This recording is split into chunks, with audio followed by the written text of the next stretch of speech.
Open చెప్తున్నాను, నేను చాలా కష్టపడ్డాను బిగ్ బాస్కి వెళ్ళానని. అక్కడికి వెళ్ళాగానే జడ్జెస్ మాట్లాడే నాకు నచ్చలేకపోయింది.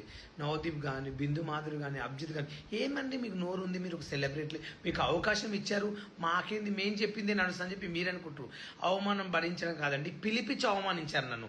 నాకు ఒక సెలబ్రిటీ పేరుండి నేను ఒక కామెంట్ పేపర్లో అప్లై చేసుకుని దీనివల్ల నన్ను వెళ్తానేమని ఆశతో ఎన్నో ఆశలు పెట్టుకుని వస్తే అక్కడ ఇష్టం ఉన్నట్లు మాట్లాడు. చాలామంది నాకు సపోర్ట్ చేస్తున్నారు ఇన్స్టాగ్రామ్లో, ప్రతి ఒక్కరు మీరు వీళ్ళు 2 రోజులు ఆవుతారు కుక్కల్లాగా మాట్లాడతారు, ఇక ఏంది వీళ్ళ గురించి ఎవరు పట్టించుకోరు అన్నట్ల మీరు ఆలోచించారు.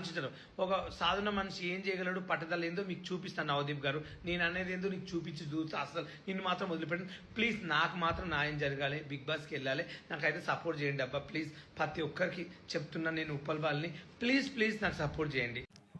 ఇట్స్ రాంగ్ స్టేజ్ అండి, బట్ మీరు అడుగుతున్నారు కాబట్టి ఐ లిమిట్ దిస్ క్వశ్చన్ ఈ టాపిక్ మీద. ఆఫ్టర్ దిస్ ఏం ఫీల్ అవుతున్నారన్నారు?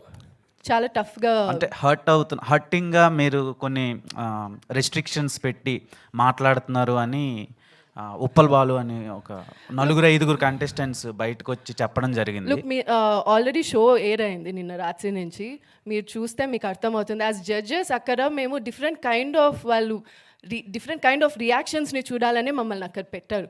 సో కొందరితో మంచిగా మాట్లాడతాం, వాళ్ళు మాట్లాడే దాన్ని బట్టి కొన్నిసార్లు కొంచెం వేరే విధంగా మాట్లాడతాం, కొంచెం టాస్కులు అది చేస్తారా చెయ్యరా, బికాస్ వాళ్ళు ఫామ్లో రాసేదానికి అన్నీ రాస్తారు, బట్ దెన్ అది కరెక్టా రాంగా అని మేము అక్కడ కూర్చొని మేము జడ్జ్ చేయాలి.